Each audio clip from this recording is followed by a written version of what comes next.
Okay. Cooperative Legacy Project interview number 17, August 24th, 2005. We're visiting with Warren Grebner, former general manager of the South Dakota Wheat Growers and member of the South Dakota Co-op Hall of Fame. Warren, where and when were you born? Born in Webster, South Dakota, 1920. Okay. Where was your family from originally? Well, my dad came up from Iowa in the early 1900s and settled in that area. So. Okay, and your mom? Well, her parents came over from Norway in about 1880 and settled south of Waubay. Oh, okay. Okay. Did you have brothers and sisters? I have a brother that lives in Volga and a sister that lives here in town. Okay. What sort of person was your father? What was his first name? John. Okay. Well, he was, of course, a farmer, and he was sort of a veterinarian. He used to help the neighbors with their problems with livestock and so on. And was on the school board. We our school was a half mile away. The reason it was close is because my dad gave him the land, and which helped in the wintertime. What sort of person was your mother? You want to talk about her a little bit? Well, she was. She's running. Yeah. She's giving her a bath. She was a good homemaker. She taught school for a few years and was active in 4-H, as a leader and the ladies homemakers and so on. Okay. Would that have been country school? Yes. That she taught? Yeah. What are some of your earliest memories from the farm? A lot different than today, I presume. Well, I can remember when the grasshoppers came and we had the dust storms and drought. And things were pretty tough back then. When the government bought cattle and shot them and they buried them in a gravel pit, the ones around our area. You used to hunt jackrabbits. We'd have drives to get rid of them. Things that we haven't experienced for a long time. Yeah, it seems like there's fewer jackrabbits today than there maybe were back then. A lot fewer. Yeah. But life on the farm was pretty different than it is today. Yeah, it was all labor. Yeah. Very labor intensive. Yeah. Were there a lot more people around then than? Oh yeah, they started out had almost a farmer on every quarter, and because you're doing with horses, why you don't cover that much area. When you were young, did you want to farm, or did you have other aspirations? Well, I wasn't too enthused because of the drought and so on. And I did go to college, so I got a degree. So I. And you attended country school. Was your mother the teacher, or no? That was not at the same time. Yeah, that's right. Okay, what was that country school? Do you remember the name of it, or? Yeah, Racine 119 was. Okay. The number of it. What was that like? Well, the first year I went to school, we had a small schoolhouse with outdoor biffies, and there was about 30 kids in there, and it was crowded. And then the next year they built a new school with indoor toilets. And didn't have electric lights yet, but there wasn't electricity there. And it was quite a change for us. And then from then on, the kids started dwindling down until it finally got down there wasn't enough to hold school. Mm. And but I do remember a couple of times where we had to adjourn school because dust storms got so dark you couldn't see. Yeah. And, do you remember any of that? No. Stories about it. Yeah. Stories about it from my folks, but no, not quite.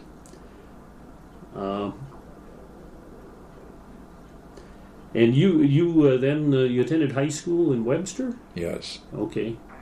Was that a difference of going to town, or did you go a little earlier with the? You said there were less students at the country school. No, I graduated from grade school out in the country. Okay. Yeah. Oh, that's always a change. Yeah, yeah. And high school in Webster, what was that like? Well, there was, of course, to me, a lot of kids, and but I went out for football and baseball and so on, and so I got to be a part of the group, so it worked fine. Okay. And neighbor boy and I are in the same grade, and we stayed in town, had a room in town. Mm-hmm. Was that fairly common in those days? Quite, yeah. Yeah. And you mentioned getting a degree. Where did you go to college at? Brookings, South Dakota State. Okay. And was that what was South Dakota State like in those days? What years would that have been? Well, I graduated in 1942. Okay. So it was considerably smaller than it is now. Yeah. And less buildings. Okay. Did you serve in the military? Yes, I was in the Marine Corps. Okay. Do you want to talk a little bit about that? Oh, I spent 27 months overseas. Okay, where at? Started in New Zealand, went to New Caledonia, Guadalcanal, Vella La Vella, Bougainville, Guam. Okay. Ended up going in through Tokyo Bay and back a great circle right to the United States. Did you feel kind of fortunate making it all the way in one piece? Yeah, I sure did. Well, Guadalcanal, what was that like? You want to talk about that a little bit? Oh, it was... We're doing a little World War II history as a part of this as well. It wasn't the best place in the world. We were near Henderson Field, and we got there after a lot of the fighting was over. We still got bombed, and there were still quite a lot of Japs on there. But then they moved us out of there, and they took us up to an island just north, another Solomon Island. This is Solomon Island, and Vella La Vella, and we went there, and that was really jungle. And worst place I was on was Bougainville, and it rained about an inch a day there. It cloud up about 4 o'clock, and sometimes it'd just be a couple of showers, and sometimes it'd just pour.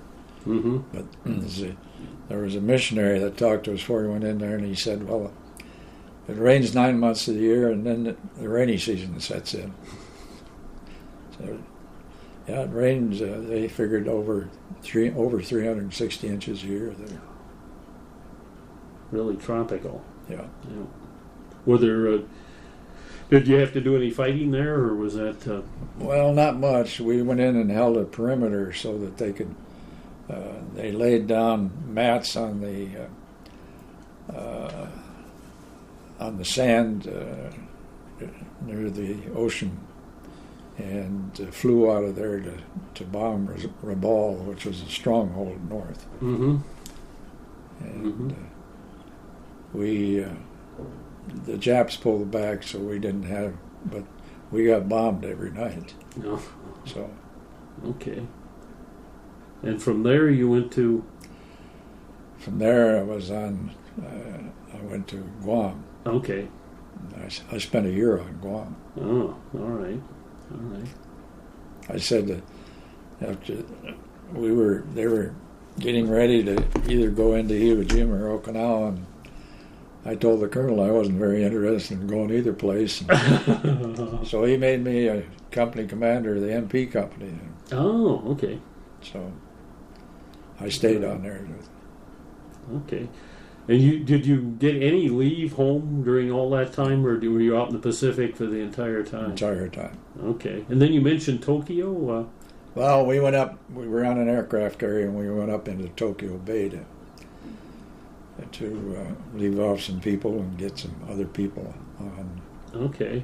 And you finally got home when? In October of 40. Got to stop and think. 45. Okay. And what was getting home like? Oh, it was pretty special. Yes, it was. Wow. Had you met your wife yet then? We got married before we left. Oh, you did? Okay. Yeah. Okay. So was that difficult, being apart that long? Oh, sure. Yeah. So those things are never easy. No. So if you've been married since, what, 42? That's 50. No. We got married in 43. 43, okay.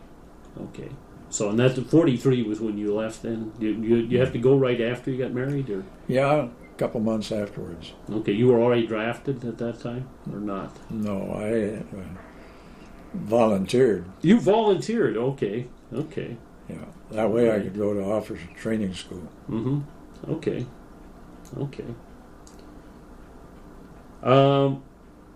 You have any kids? Yeah, I have 2 boys. Okay. Where are they at? One lives a block to the west here. Okay, right close. And the other one's in Minneapolis. Okay, none of them got involved in farming, though. No. Okay. And you mentioned going to college at SDSU. You want to talk about that a little bit? That was on the GI Bill? No. No? You didn't take advantage of that? Well, okay. It was...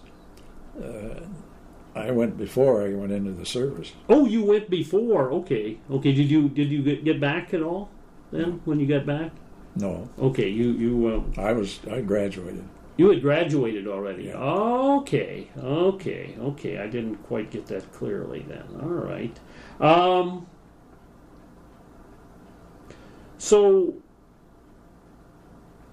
in 1951, you went to work for Farmland Industries. What did you do in the meantime, in that period of time between when you got home from the service and 1951? I worked for the Farm Bureau. For the Farm Bureau, okay. Yeah. All right. And then in 1951, what did you do for the Farm Bureau? I worked with organizing county organizations. Oh, okay. And in 1951, you go to work for Farmland Industries. How did that happen? How did you get approached by them? Well, a friend of mine said they were looking for a man and talked me into going down. And mm-hmm. I interviewed and they hired me. Okay. Had your family been involved in cooperatives in South Dakota when you were on the farm? Well, Community Oil in Webster. Okay. Yeah. Okay. Well, then there was the Equity Elevator also in Webster. Mm-hmm. So the elevator. Community Oil in Webster would have been a Farmland affiliated co-op, wasn't it? Mm-hmm. Yeah. Yeah. What attracted you to the cooperative way of doing business? Well, I was familiar with our local cooperative mm-hmm. there. And, sure. And traveling around, I got exposed to them and mm-hmm. so on. Mm-hmm.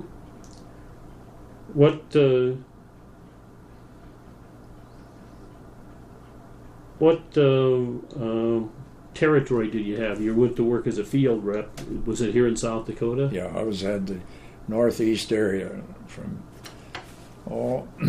Miller to Brookings mm-hmm. and pretty well Aberdeen was kind of the jog back, and Mm-hmm. 281 was just about the West Territory, West line, Okay. and all of the up to the North Dakota, Minnesota lines. Mm-hmm. Mm-hmm.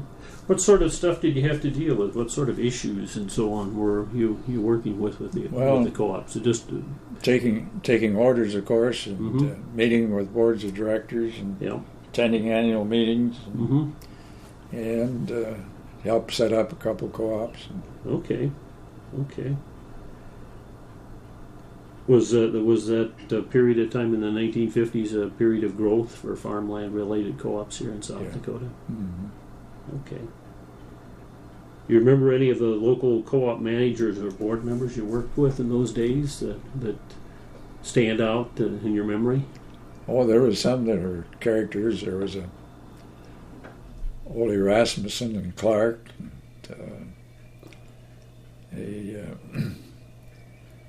There's an old boy up at Rossholt was one that was a character, and there was Bill Bice and Webster. He was different, Mm-hmm. so on. You know, they were all good to deal with. Mm-hmm. Mm-hmm. What about farmland staff? Was there anybody that you worked with there that Well, especially stands out? Did you have a role model, somebody that you admired the way they did their job? oh, of course, when I went down to interview, I was interviewed by Mr. Cotton, who was president, and Mm-hmm. in fact, he hired me. And there was one. Homer Young was one of the individuals that he was a vice president. Mm-hmm. Dealt with him, and a number of others. Okay. In 1963, you joined Wheat Growers? Yes. Okay, and an assistant general manager. How did that happen? Was the Wheat Growers a co-op you had been dealing with? Yes. As far as, so you were pretty familiar with the board and management there. Yeah. And Charlie Crows was a manager, and he was after me a couple times to come to work for him, and Mm-hmm. I finally agreed. Yeah. Now, I think in your biography it mentions that there had only been, up to that point, there'd only been two managers. Well, over a period. I was the second. You were the second one, so he was the first. And Yeah. guy, how long was he there then? Well, in 1923 to 63. Wow. That's a long stretch for a cooperative manager, even in those days. Yeah. In one place, because, well, just to survive the 1930s, a lot of co-ops did not do that. Well, they really shut down for 1 year. Oh, they did. Okay. And, Yeah. But she had started out as a wheat pool. Mm-hmm. Oh, not unlike in Canada. Yeah. Saskatchewan, Mhm. Manitoba. I think there's wheat pools Yeah. up there. Yeah. Yeah. Okay. And how many stations did they have by 1963? Is that what you call them, stations, don't you? Yeah. Yeah. You can call them stations or branches. Yeah, branches. Mm-hmm. Sure. Oh, what do we have? Maybe 10? 10? Okay.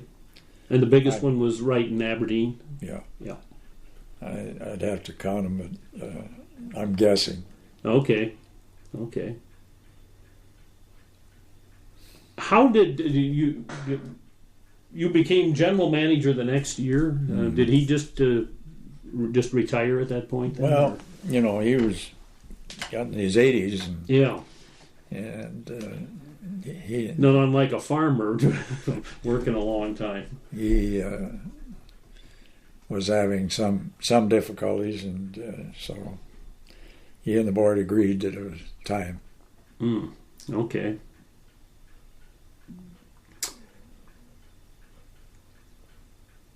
What kind of issues faced marketing co-ops, which is largely what you were. And during the 1960s, what were you faced with then?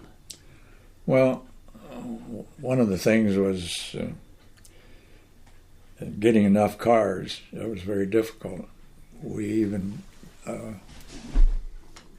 got a hold of refrigerator cars and took out the inside so we could load them with grain. And got that desperate. And then we leased cars also, which wasn't all that profitable, but at least we were able to move the grain. Yeah. Were all the branches served by rail lines at that point? Not all of them, no. Were some of them on branch lines that had already been closed down or were abandoned? We had several that were. Yeah. Most of those now are closed or sold to a farmer. What was dealing with the railroads like? Were they? You were dealing with probably both the Chicago Northwestern and Milwaukee? Yes, we dealt with both of them. Yeah. Well,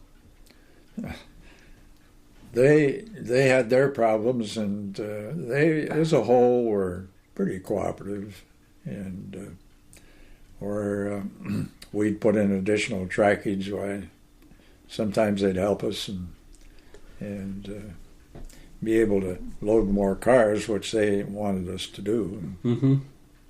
Did you feel like they were doing a proper job on upkeep on their tracks compared to other railroads in the country? And let's say the Northern Pacific or Great Northern in North Dakota, or Union Pacific in Nebraska. Of course, I don't know as I have a good comparison with them, but not always. But Milwaukee did a fairly decent job, and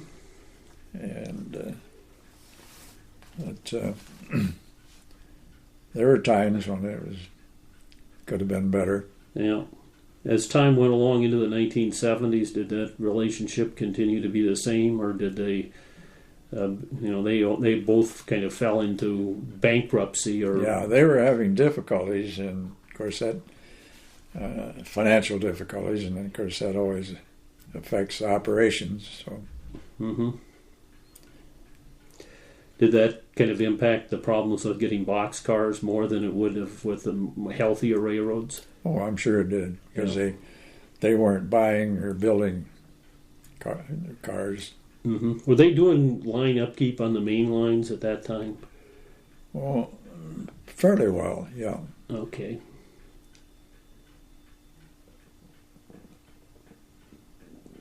During your time with the wheat growers and farmland industries, do you run into any anti-cooperative attitudes?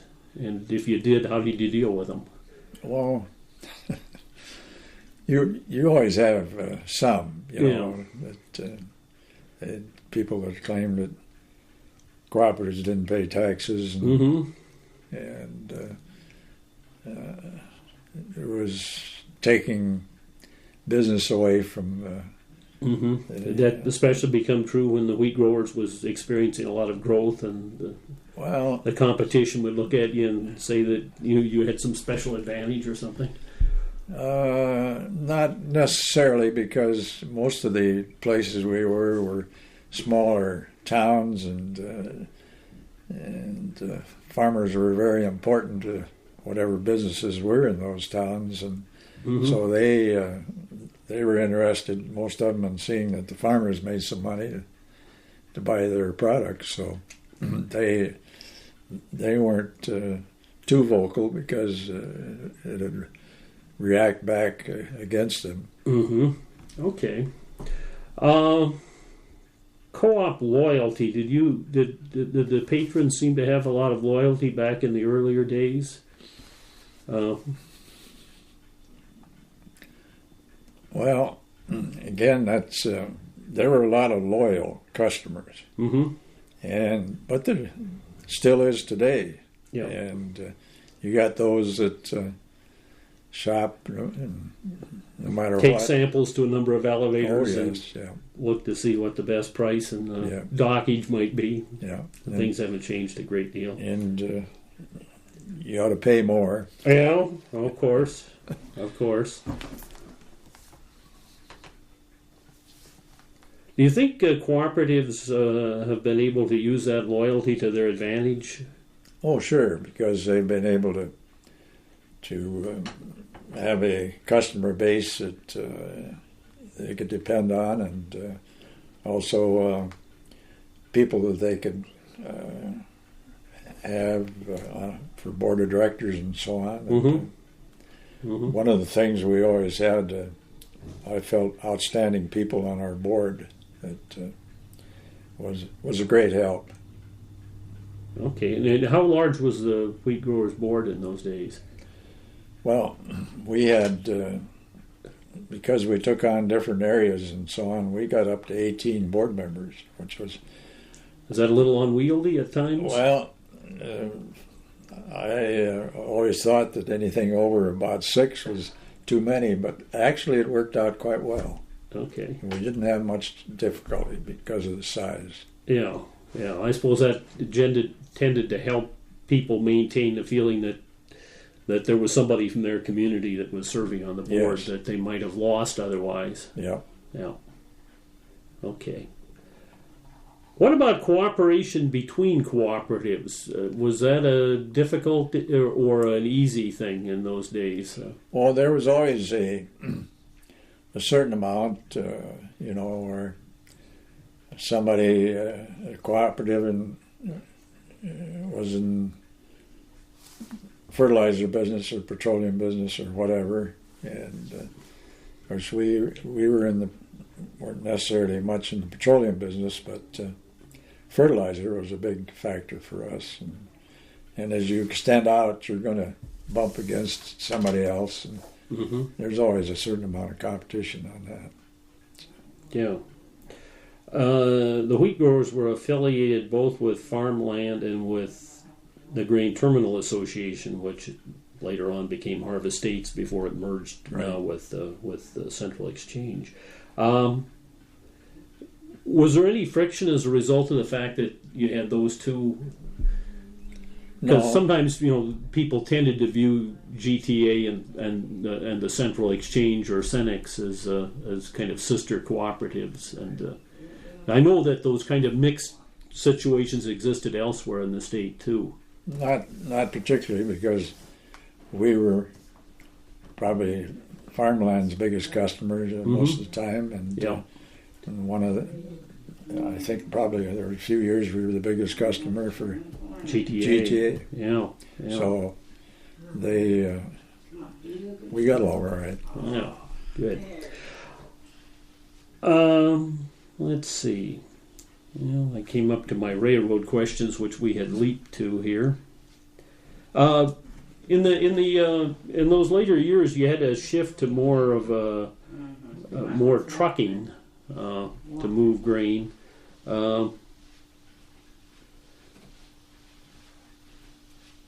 How did that work for you? Did you move a lot of grain by truck in the later years as the railroads became worse? Well, no, because we expanded our rail lines by the elevators so that we could go to some 50 car units and so on. So, like our terminal here in Aberdeen, and then we had Huron and Redfield, where we could ship larger units, and so we could bring in grain to those facilities. Get a break on freight. Yeah. You did acquire some of those years. The GTA used to have some line elevators. Did they sell, like, I think the one in Redfield, wasn't that originally a line elevator? Yes.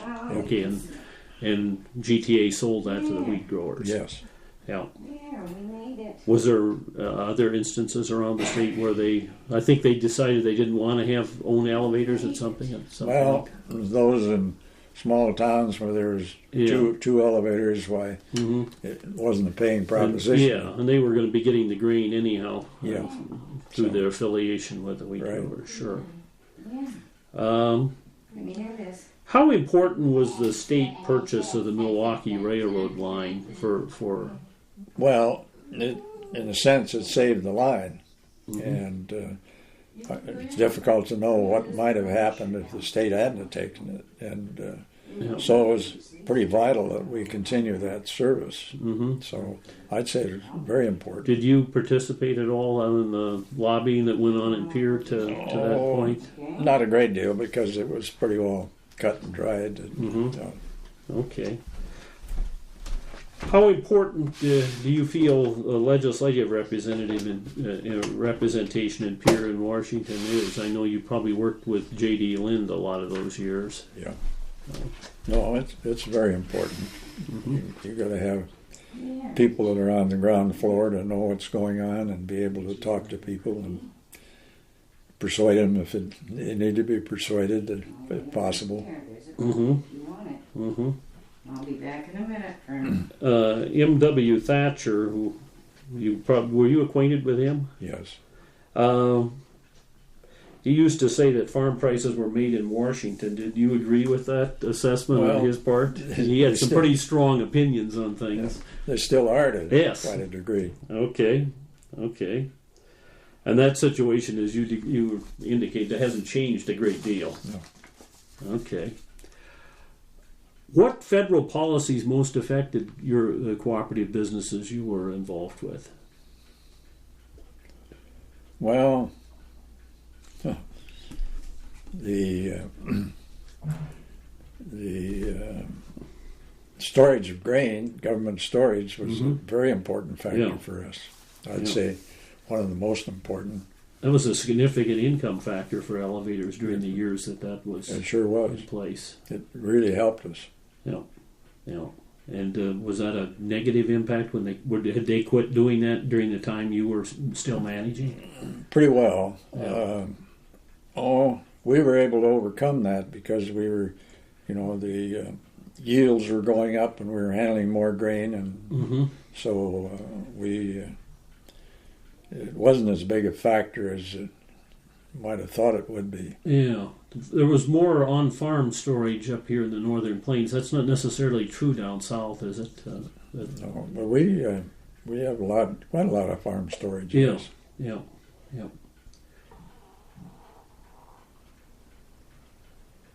What about some of the programs like, in the 1950s there was a soil bank program, and then into the 80s. Had you retired by the time that the Conservation Reserve Program was established? I know there's some feelings amongst some of the co-ops, certainly, and some farmers as well, regarding those land retirement programs. Well, I retired in '86. Okay, that would have been almost at the very beginning of the Conservation Reserve Program.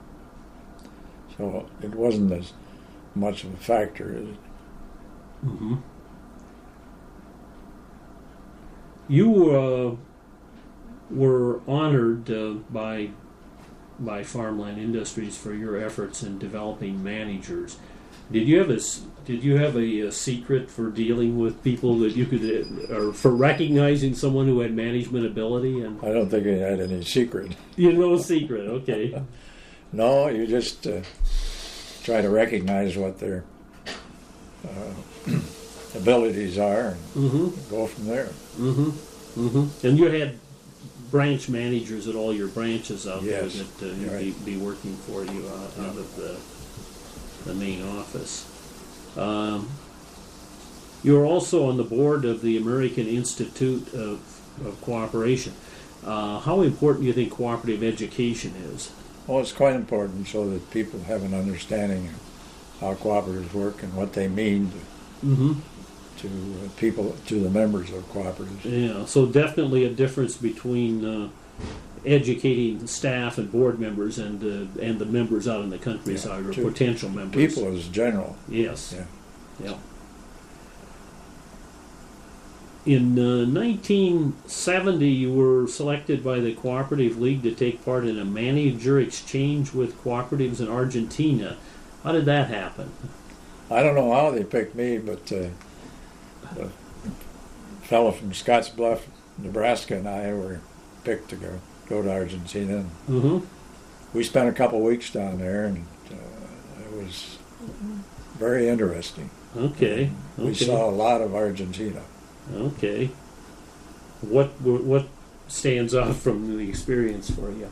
Well, they were very friendly, and the size of the ranches and farms down there, they were a combination of, they'd rotate their, where they'd graze their cattle and then where they'd farm. Mm-hmm. And, they were, today we have a lot of farms that are that big, but they were 10,000, 20,000 acres. Yeah, which back in 1970 would look pretty large in comparison to what you see here in this part of South Dakota. Yes. Yeah. Yeah. Yeah. Even a little bit large compared to today, probably. Although there's certainly that many farms that are that big and bigger. Yeah. Yeah. What was the situation with cooperatives in Argentina? Did they have the same feeling about them as they did up here? Had they been there for a while? They'd been there for a while, and they were operating quite well, and had some pretty good operations. Mm-hmm. Yeah. Did you learn anything down there?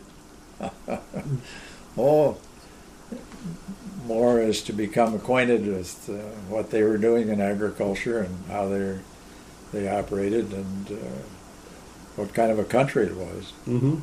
Mm-hmm.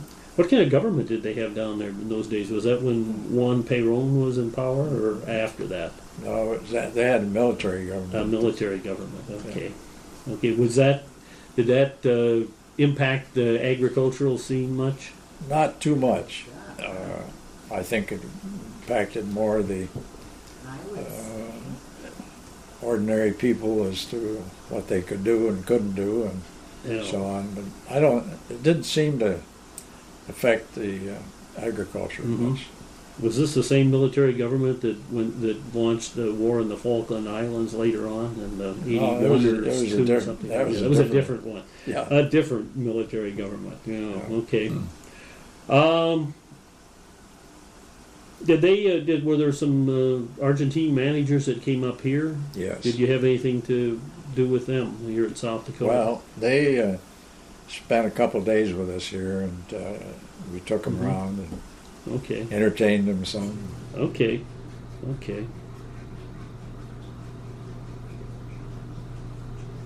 You were also active with the International Cooperative Training Center. What was that?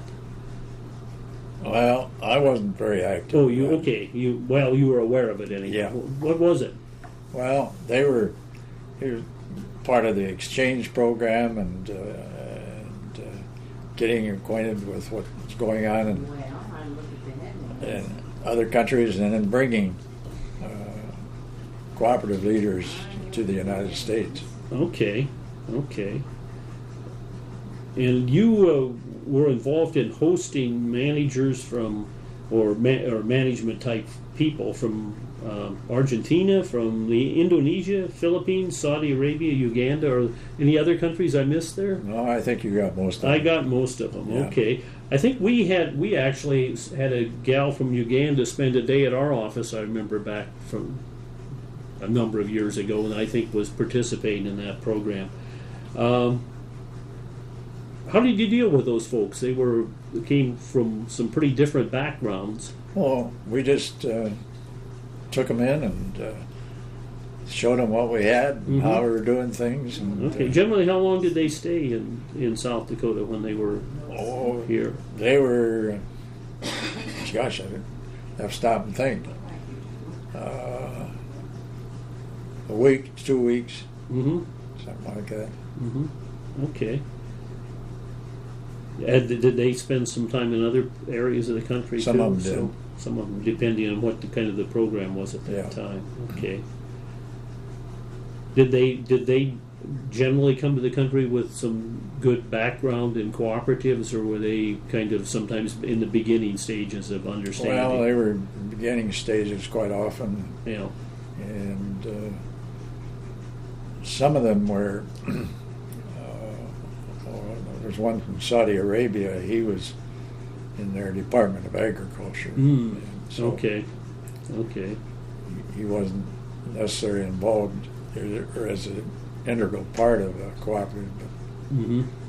wanted to learn about cooperatives. Okay. And were all of these countries, did they have developed cooperatives at that point, or were some of them just thinking about maybe this is something we want to have in our country? Well, if some of them were just getting started, Yeah. or And probably some rather low-level agricultural development as well, so it would impact. yeah. It's almost dinner time. What did you learn from these folks who, Oh, you know, from obviously from very different backgrounds than folks here in South Dakota? well, you learn a little bit about their culture and some of the problems they had, and some of it was quite interesting. Mm-hmm. Did it sometimes make you have a different perception of what we were faced with here in the United States? Well, that we certainly didn't have all the problems that some of them did. Yeah, yeah. We were considerably more advanced in our Yeah. activities than they were. You might realize that we were pretty fortunate here compared to a lot of folk. Yes. Yeah. During your time at the wheat growers, Are you going to go to sleep? what year did you retire? 86. 86. So you were there for 23 years as Yeah. as assistant general manager and then general manager. Yes. Who are some of the people you worked with over those years? And you want to talk about some of them, the qualities that they may have had, and some board members or employees that Well, we particularly stand out? We had Harry Kleberg was head of our feed division and so on. Eventually went to become president of Farmland Industries. Mm-hmm. Mm-hmm. We had He was from Redfield originally? Redfield. Yeah. We had a fellow by the name of Vince Ers that was our grain manager for many years, and he lives out in Rapid City now, but he really was very knowledgeable in the grain business, and Mhm. really helped us get everything rolling the way it should be. Mm-hmm. So that they were probably the couple of the most important ones. Okay, and you had a large board. These 18 members. Did it always stay at 18, or No, you were expanding? So we expanded. It started out at about 12. 12. Oh, okay, okay.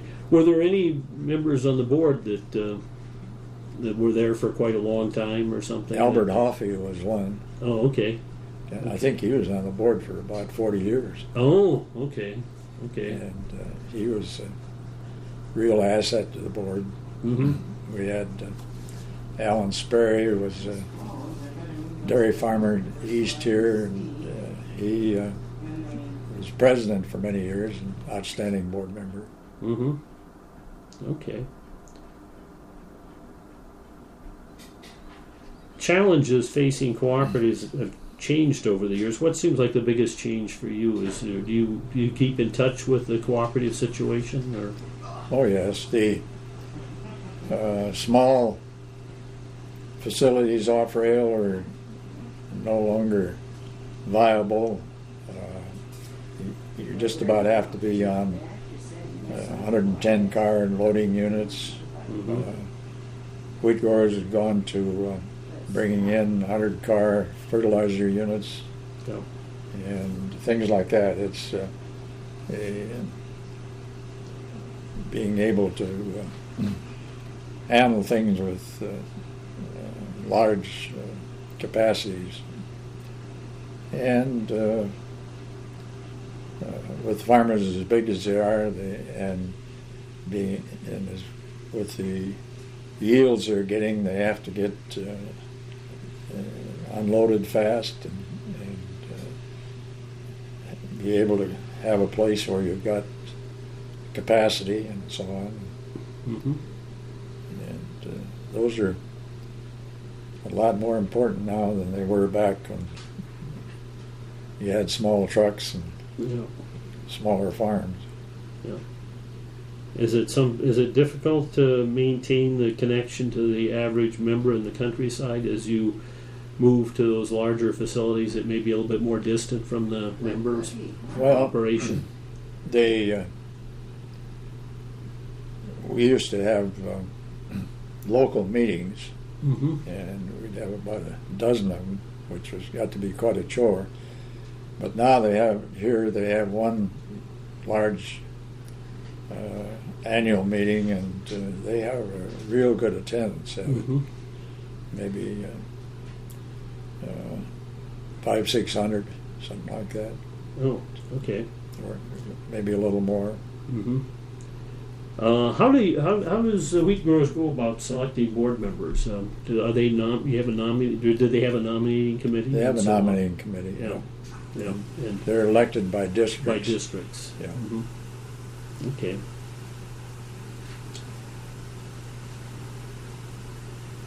Was the loss of Farmland Industries painful for you? I know I talked to JD about that, and he had worked for Farmland, I think, before he came to South Dakota, or at least worked with them when he was down in Kansas.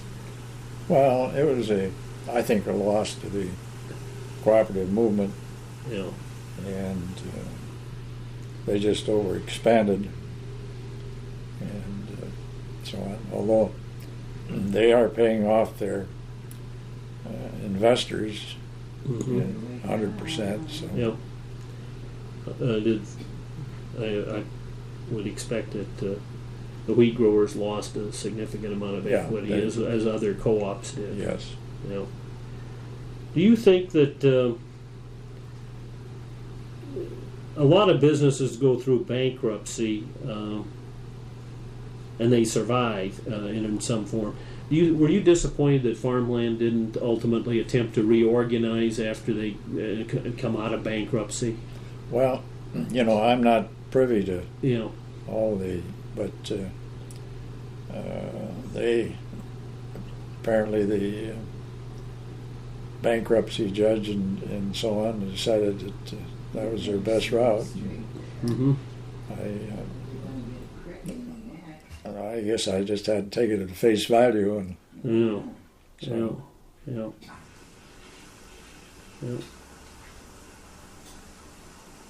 So now, in this part of the world, we have one large cooperative to deal with. Yes.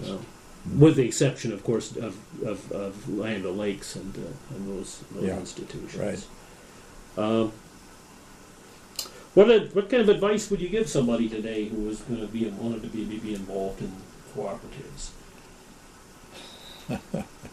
Well, does anybody ask you for your advice? I mean, you're not really anymore, because I kind of shy away from that because I'm been away from it for 19 years now. Yes, so yes, that's a long time, and you don't have the exposure. So did they consult with you earlier on when? Oh, it did for a while. Years right afterwards, and then they sort of forget about you. Well, or hope they don't do that as long as you were there. Yeah, some managers are concerned in the fact that they think that you will second guess them and so on. So they're kind of careful. So I suppose so. We my church in Huron, we just recently had our 125th anniversary, and they had 4 former pastors back, and it seemed like maybe there was a little bit of that amongst them compared to the new pastor. But there would be with decisions. What kind of difficulties could a cooperative manager run into in those days? Was there any amount of independence? Was it pretty much run out of Aberdeen? As far as grain sales and all of that kind of thing, you have the head grain man and so on, One of the things that the wheat growers ran into with one manager, see, they've had a number of them since. Yeah. By the way, they have a real good guy managing now. Mm-hmm. But anyway, one of them lost some real good personnel Yeah. because he a little rough on personnel, and Ah. they went elsewhere and are doing a good job. And Mm-hmm. Mm-hmm. The wheat growers probably be a little bit more careful in grain sales and so on. That sometimes some of the smaller co-ops may perhaps run into difficulty with maybe a manager who decides to do a little gambling or something. well, that's always dangerous. Yes. Yeah, some have gotten into difficulty with that. Yeah. Yeah. Did wheat growers ever have any instances of that? No, Pretty conservative Yeah. operation. Yeah. Okay. So as you look to the future, are you you've been out of the cooperative for a while, but are you optimistic or pessimistic? Oh, I'm optimistic about what their future is. Okay. Sure. Okay. And rural communities, how do you see that? Well- Or in the area of we're having a lot of value-added cooperative development, or institutions that are very much like cooperatives, even if they're organized as Well, on some other basis. we're getting into some other things that will help. Ethanol and Mhm. so on. And biodiesel is a factor, and I think the future is pretty good. We can keep away from having a drought or Mhm. a return to some of the things we had in the 30s. Why, Yeah. we'd be all right, but our farmers are vulnerable also because of the costs involved and Mhm. so on. So, Yeah. There's likely to be some pain from the increase in energy costs. mhm. Well, That will be bound to approaching be. through a lot of areas Yeah. of production costs. You have anything else you'd like to add? Anything else you'd like to visit about that we haven't talked about? Oh, I think you've covered it pretty well. What have you been doing since you retired? Very little. Very little. You have any hobbies that you enjoyed doing Well, over the years? We have a place out in Enemy Swim Lake. We go out there, and my son and I dabble in real estate. He's a real estate agent. Oh, okay. We dabble in real estate Mm-hmm. and some apartments, Okay. so on. Okay. All right. Well, we've been visiting with Warren Grebner. Thank you for your participation in the Cooperative Legacy Project. Good luck to you. Okay.